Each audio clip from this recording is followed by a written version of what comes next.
So students, now इस section में हम लोग बात करेंगे 8.3 प्रेजेंट टेंस की।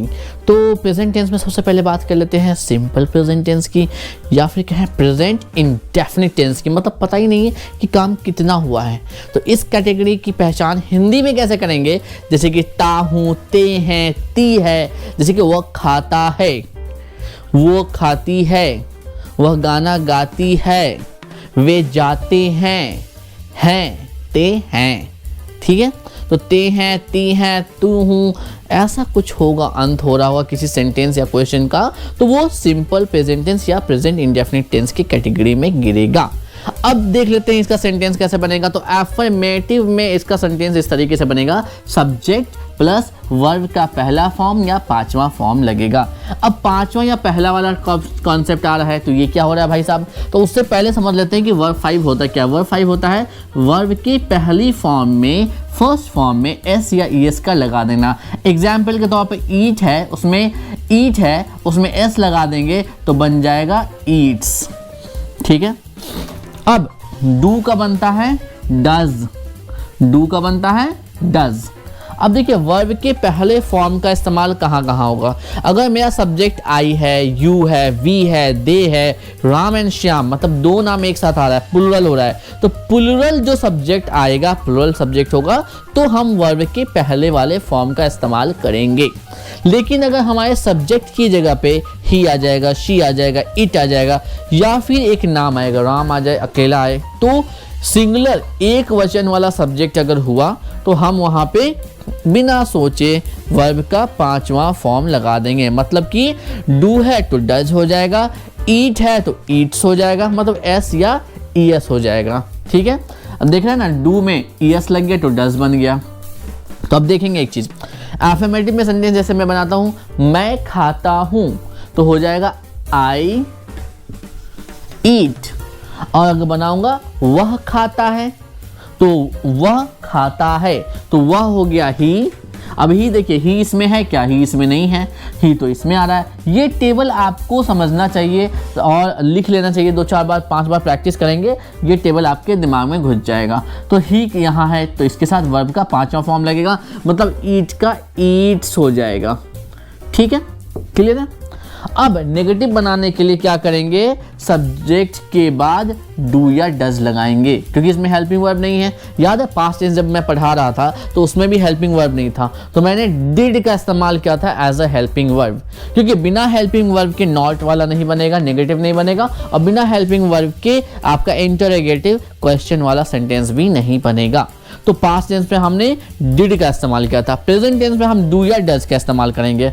तो जैसे कि आपको याद होगा, जब पास्ट टेंस में डिड आया था तो वर्ब अपने पहले फॉर्म में इस्तेमाल हुआ था। इसमें भी जब डू या डज का इस्तेमाल होगा तो हम वर्ब के पहले ही फॉर्म का इस्तेमाल करेंगे, चाहे सब्जेक्ट यहाँ पे कोई सा भी आए। सब्जेक्ट की वजह से जो सबसे पहला हेल्पिंग वर्ब है ये बदलेगा, या तो डू का इस्तेमाल होगा या तो डज का इस्तेमाल होगा। देखिए डू का इस्तेमाल इन सब के साथ होगा और डज का इस्तेमाल इन सब के साथ होगा। मोटा मोटी जो सिंगुलर है, एक वचन है, उसके लिए वर्ब का पांचवा फॉर्म मतलब डज का इस्तेमाल करते हैं। ठीक है, अब देखिए इसको नेगेटिव बनाते हैं। मान लीजिए इसी को नेगेटिव बनाते हैं तो हो जाएगा आई के साथ लगेगा do, I do not eat. ठीक है, अब इस वाले को बनाते हैं तो हो जाएगा ही, डू का डज हो जाएगा, डज नॉट। अब एक हेल्पिंग वर्ब या वर्ब को हमने बदल दिया है तो ईट अपने फर्स्ट फॉर्म में ही रहेगा, क्योंकि सब्जेक्ट और टेंस की वजह से जो भी सेंटेंस का सबसे पहला वर्ब होगा वही बदलता है, उसके बाद वाले पे इफेक्ट नहीं डलता है। आई होप ये चीज़ क्लियर है आपको। अगला क्वेश्चन बनाने के लिए इसमें भी वही करेंगे हर बार की तरह, इस बार भी हम अपने हेल्पिंग वर्ब को बाहर ले जाएंगे, सब्जेक्ट से पहले लिख देंगे। लिख दिया डू डज को। अब देख रहे हैं ये नेगेटिव था, ये इंटरोगेटिव है। ठीक है, और ये सबसे पहला वाला टाइप है प्रेजेंट टेंस का। तो डू डज को पहले बाहर ले गए, तो हम अगर इस वाले सेंटेंस को बनाना चाहते हैं आई वाले को, तो लिखेंगे डू आई, इसमें नॉट नहीं लगा है तो सीधा लिख देंगे do I eat question mark. मान लीजिए अब इस वाले को बदलते हैं क्वेश्चन में, तो क्या हो जाएगा, डज ही नॉट ईट, क्या वह नहीं खाता है।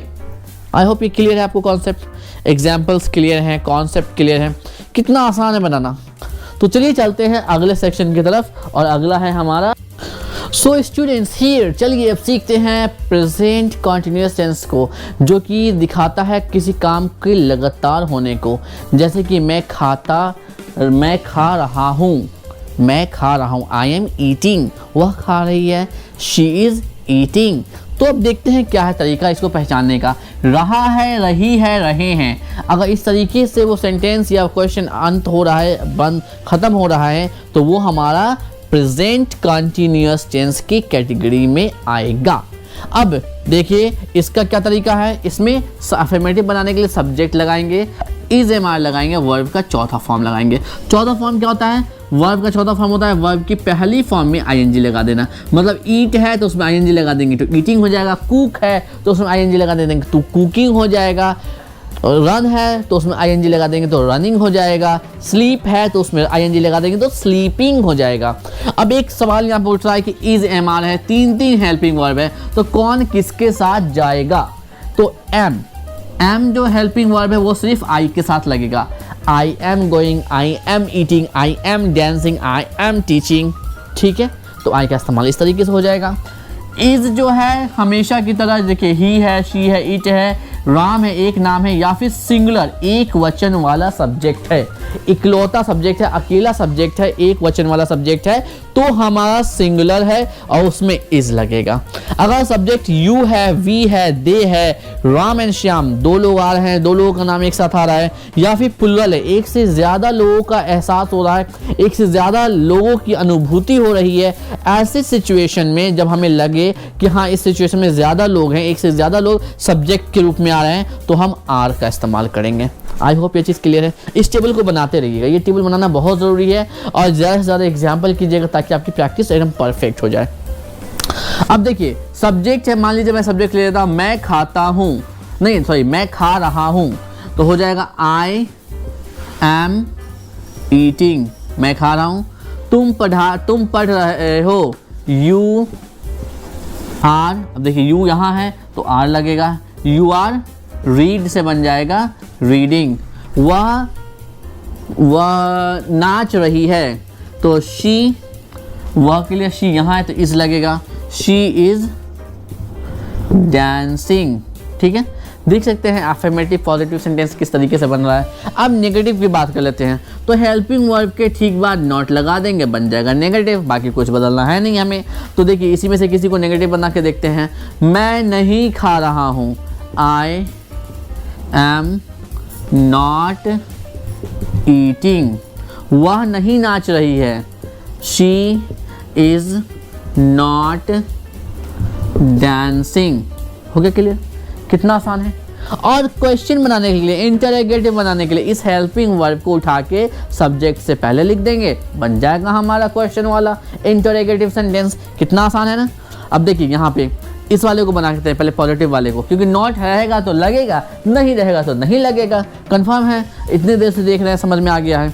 तो अब देखिए लगाएंगे जैसे एम आई ईटिंग, ठीक है, क्वेश्चन मार्क, क्योंकि इसमें नॉट नहीं था। अब इस वाले को बना लेते हैं नॉट वाले को, तो इसका इज बाहर आ जाएगा, is she not dancing, is she not dancing.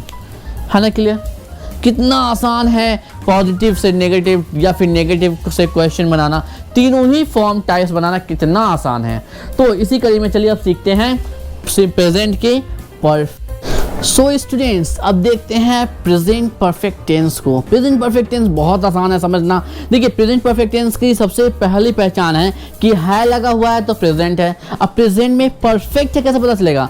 तो है के साथ साथ चुका है, चुका है, चुके हैं, चुकी है। अगर ऐसा कुछ है लगा हुआ, जैसे वह खा चुका है, वह खा चुकी है, वह गा चुका है, वे जा चुके हैं, तो काम खत्म हो गया है, परफेक्शन आ चुका है, तो वो पड़ेगा हमारे प्रेजेंट परफेक्ट टेंस की कैटेगरी में। अब इसका सेंटेंस कैसे बनाएंगे? सब्जेक्ट लिखेंगे, हैज़ या हैव का इस्तेमाल करेंगे और वर्ब का तीसरा फॉर्म इस्तेमाल करेंगे। तीसरा फॉर्म क्या है? गो होता है पहला, उसका सेकंड बनता है वेंट, फिर तीसरा बनता है गॉन। गो, वेंट, गॉन। तो गॉन हो गया तीसरा। Cook, cooked, cooked. कुक्ड हो गया हमारा वर्ब का तीसरा। Teach, taught, taught. टॉट हो गया हमारा तीसरा। Dance, dance, danced. डांस्ड हमारा हो गया वर्ब का तीसरा फॉर्म। तो हमें वर्ब के तीसरे फॉर्म को ही इस्तेमाल करना है परफेक्ट टेंस में, चाहे वो प्रेजेंट का हो, चाहे पास्ट का हो, चाहे फ्यूचर का हो। अब देख लेते हैं हैव, हैज। भैया हैज कहाँ इस्तेमाल होगा और हैव कहाँ इस्तेमाल होगा? तो हैव का इस्तेमाल होगा आई के साथ, यू के साथ, वी के साथ, दे के साथ, राम एंड श्याम, एक से ज्यादा नाम एक साथ आ रहे हैं। तो जब दो नाम एक साथ आएगा तो उसके साथ भी हैव लगेगा। प्लुरल, हमारा जब सब्जेक्ट प्लुरल रहेगा, एक से ज्यादा हमें एहसास होगा, हमें अनुभूति होगी कि एक से ज्यादा सब्जेक्ट है, एक सब्जेक्ट अकेला नहीं है, एक से ज्यादा लोग की बात हो रही है, तो प्लुरल हो गया, तो उसमें भी हैव लगा देंगे। बाकी ही, शी, इट, राम अकेला एक नाम है, या फिर सिंगुलर मतलब एक वचन वाला, एक ही इंसान या लोग या फिर चीज का अगर अनुभूति हो रहा है या पता चल रहा है तो हम उसमें हैज लगाते हैं। इतना क्लियर है? तो इन चीजों को नोट डाउन कर लीजिए, पहचान को भी नोट डाउन कर लीजिए। अब सब्जेक्ट क्या होता है? देखिए सब्जेक्ट एक लिख लेते हैं, मैं खा चुका हूं। मैं खा चुका हूं तो होगा आई हैव। आई यहाँ है तो हैव लगेगा, आई हैव ईटेन। वे जा चुके हैं, दे यहाँ है तो हैव लगेगा, they have go, went, gone. वह नाच चुकी है तो शी यहाँ है हैज, शी हैज। डांस का हो जाता है डांस्ड। ठीक है, क्लियर है? अब इसी को नेगेटिव बनाना है हमें, तो बोलूँगा जैसे कि वे नहीं खा चुके हैं, बेचारे आए थे शादी में खाई भी नहीं किए, तब बनाएंगे कैसे? दे, यहाँ है दे तो हैव हो जाएगा, दे हैव नॉट, ईट का होगा ईटेन। अब यहाँ से ले लेते हैं वह का, वह नहीं जा चुका है, वह नहीं जा चुका है तो हो जाएगा ही यहाँ है तो हैज़ लगा देंगे, has not go, went, gone. अब हेल्पिंग वर्ब को बाहर जब लिखेंगे, सब्जेक्ट से पहले जब लिख देंगे हेल्पिंग वर्ब को, तो हमारा क्वेश्चन बन जाएगा। चलिए एक पॉजिटिव में से उठा लेते हैं, एक नेगेटिव में से उठा लेते हैं। नॉट रहेगा तो लगाएंगे, नहीं तो नहीं लगाएंगे। तो इसको बनाते हैं हैव आई, नॉट नहीं लगा हुआ इसमें, सीधा ईटन, वर्ब का तीसरा फॉर्म क्वेश्चन मार्क। अब एक नेगेटिव वाला बना के देख लेते हैं, दे वाला। तो दे के साथ हैव लगा हुआ है, हैव लगता ही है, have they not eaten. Clear है? आई होप ये फंडा आपको क्लियर है। तो परफेक्ट टेंस में बस इतना ही मामला है। इसको जितना ज़्यादा आप एग्जाम्पल्स करेंगे, जितना ज़्यादा एग्जाम्पल प्रैक्टिस करेंगे राइटिंग एंड स्पीकिंग के थ्रू, उतना बेहतरीन बन जाएगा। तो चलिए सीखते हैं। सो स्टूडेंट्स, चलिए बात कर लेते हैं प्रेजेंट परफेक्ट कंटिन्यूअस टेंस का। ऐसा टेंस या ऐसा टाइप है प्रेजेंट का जिसमें कोई काम अतीत में, पास्ट में शुरू हुआ पर अभी भी वो जारी है, अभी भी चल रहा है। मैं 2 घंटे से पढ़ा रहा हूँ, मैं 2 घंटे से पढ़ाता रहा हूँ। तो ये सेंटेंस जो आएगा आपका प्रेजेंट परफेक्ट कंटिन्यूअस टेंस में आएगा। तो इसका अंत कैसे हो रहा है?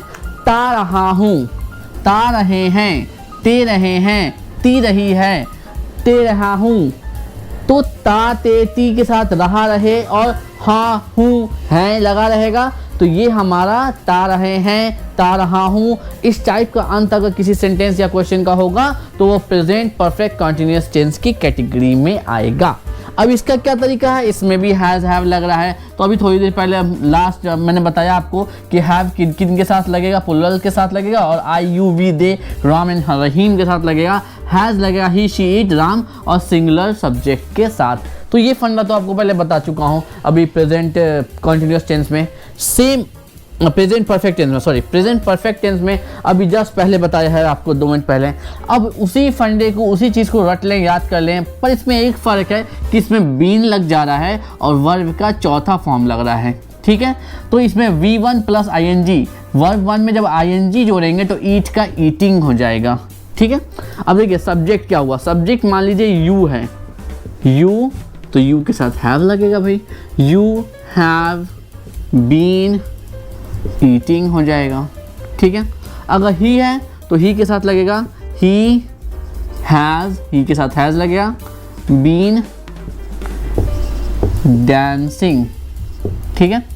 अब एक चीज़ और है, परफेक्ट कंटिन्यूअस टेंस में टाइम का भी सिनेरियो आता है, जैसे कि पास्ट परफेक्ट कंटिन्यूअस में भी आया था, सिंस फॉर लगा था।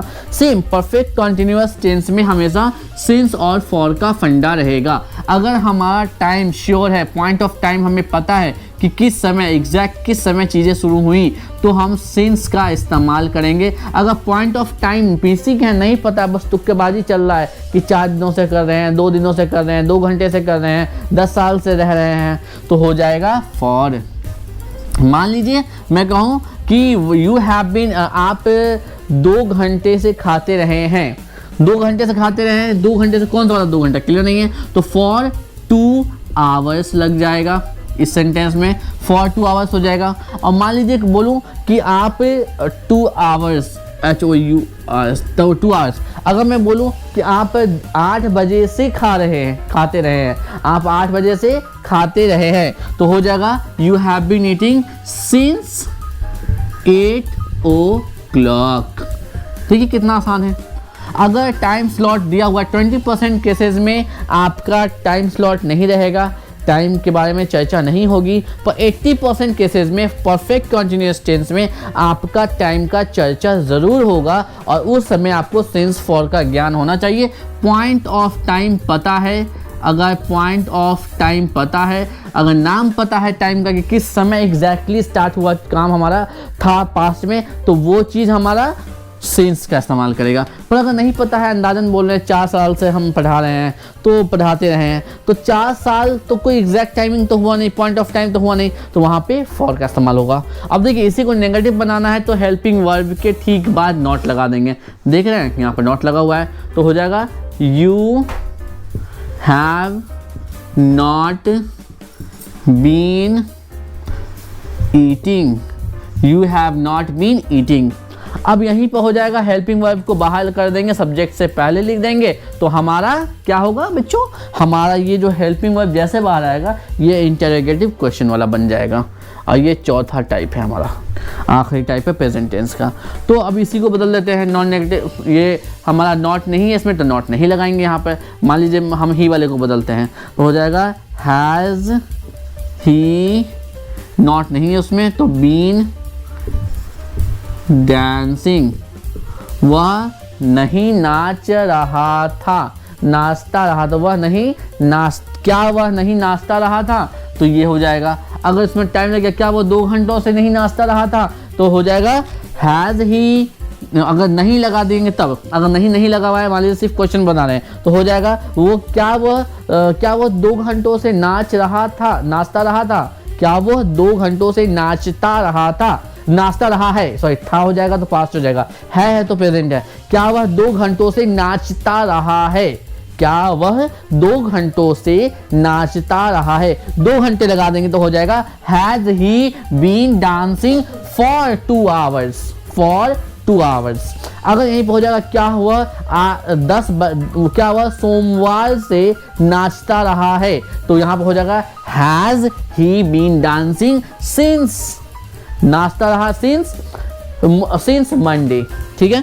अब एक नॉट वाला बना लेते हैं, इसका हो जाएगा have you not been eating, since for लगाना है लगा लो, बाकी लास्ट में क्वेश्चन मार्क लगेगा। आई होप प्रेजेंट टेंस आपको समझ में आया, प्रेजेंट टेंस का फंडा क्लियर है, कोई डाउट नहीं है। कुछ एग्जांपल्स देने वाला हूं, वो आप ध्यान से बना लेना बराए मेहरबानी, इस जितना ज़्यादा प्रैक्टिस करेंगे उतना क्लियर होगा, ठीक है। अभी टेबल देख लेते हैं जल्दी से कि चारों जो टाइप है प्रेजेंट टेंस के, 4 टाइप्स में क्या सिमिलैरिटी है, समानताएं हैं, और क्या डिफरेंस अंतर है।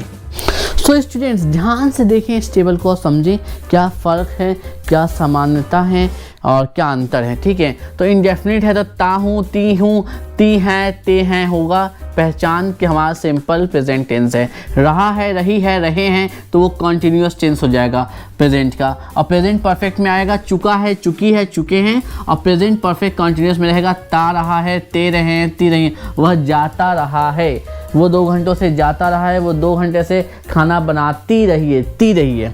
अब देखिए इंडेफिनिट टेंस में वर्ब का पहला फॉर्म इस्तेमाल होगा या फिर 5वां फॉर्म होगा। क्यों पहला या 5वां होगा वो मैं डिटेल में बता चुका हूँ, वीडियो को शुरू से आखिर तक सही से देखें। इसमें कॉन्टिन्यूस टेंस में वर्ब का चौथा फॉर्म इस्तेमाल होगा, मतलब कि आईएनजी वाला होगा, क्योंकि कॉन्टिन्यूस लगातार है, जहाँ भी लगातार का मामला आएगा वहाँ पे आईएनजी लगेगा। यहाँ भी कॉन्टिन्यूस है तो यहाँ भी देखिए आईएनजी वाला लग रहा है, वर्ब का चौथा फॉर्म लग रहा है। ये दोनों कॉमन है, जहाँ भी कॉन्टिन्यूस की बात होगी कॉमन लगेगा। वर्ब का थर्ड फॉर्म लगता है परफेक्ट टेंस में। कोई भी परफेक्ट टेंस हो, प्रेजेंट हो, पास्ट हो, फ्यूचर हो, कोई भी परफेक्ट टेंस हो, उसमें आपका वर्ब का तीसरा फॉर्म इस्तेमाल होता है। अब देखते हैं यहाँ पे डू या डस का इस्तेमाल होता है हेल्पिंग वर्ब के रूप में इंडेफिनिट टेंस में। कॉन्टिन्यूस में इज एम आर का इस्तेमाल होता है। परफेक्ट टेंस में हैज़ या हैव का इस्तेमाल होता है और परफेक्ट कॉन्टिन्यूस टेंस में हैज़, हैव या बीन का इस्तेमाल होता है। कुछ एग्जांपल्स देख लेते हैं। I go, she goes, I do not go. जब डू आ गया तो गो हो गया, और ये ही रहता तब भी यहाँ पे डज हो जाता, यहाँ पे गो ही रहता। और इसका example I am going, she is going, we are going. He has gone, I have gone। एक ही तरह के वर्ब का इस्तेमाल किया ताकि आपको फ़र्क पता चले कि यहाँ से लेके चारों टाइप में क्या फ़र्क बन रहा है। आई होप क्लियर है। I have been going, she has been going. तो इस चार्ट को कम से कम 2 बार बनाइएगा। एग्जाम्पल कम से कम 6 एग्जाम्पल सब में लिखिएगा, 2 अफर्मेटिव, 2 नेगेटिव, 2 क्वेश्चन वाले। तो इससे आपका परफेक्ट मतलब कि प्रैक्टिस में परफेक्शन आ जाएगा। अब एक चीज़ देखिए, जो भी डेली रूटीन होता है, इंसान का डेली हैबिट होता है, जो चीज़ हम लगातार करते हैं, या फिर universal truth like sun rises in the east, तो ऐसी चीज़ों को हम प्रेजेंट इंडेफिनिट टेंस से दिखाते हैं, प्रेजेंट इंडेफिनिट टेंस में लिखते हैं। अगर कोई चीज़ हम डेली कर रहे हैं, हमारी डेली हैबिट है, या फिर कोई यूनिवर्सल ट्रूथ है, इस तरीके के चीज़ों को हम सिंपल प्रेजेंट टेंस में लिखते हैं। कॉन्टिन्यूस का इस्तेमाल किया जाता है अगर कोई काम लगातार हो रहा है, लगातार दिखाने के लिए। और जो भी स्टोरीज होती हैं, स्टोरी अगर आप कोई लिखिएगा, कहानी कोई लिखिएगा, तो उसमें आपको इन्हीं चारों सेंटेंसेस का ज़रूरत पड़ता है, और इन्हीं के मेल से आपकी जनरल स्टोरीज लिखी जाती हैं, और उसमें थोड़ा सा पास्ट का केस आएगा और ज़्यादा प्रेजेंट टेंस आएगा। तो ये प्रेजेंट टेंस का इस्तेमाल है। आपको प्रेजेंट टेंस में ही ज़्यादातर स्पीकिंग होती है। स्पीकिंग का 60% जो पार्ट है वो प्रेजेंट टेंस पे है। 20% आपका 20 to 30% आपका जो है 30% के अप्रॉक्स जो है 50% प्रेजेंट टेंस पे आता है आपका स्पीकिंग, और 30% आपका पास्ट टेंस पे जाता है, और 20% ही टाइम ऐसा होता है, सिचुएशन होता है जिसमें हम लोग फ्यूचर टेंस में बातें करते हैं। तो चलिए सीखते हैं फ्यूचर टेंस को अब अपनी अगली वीडियो में, ठीक है।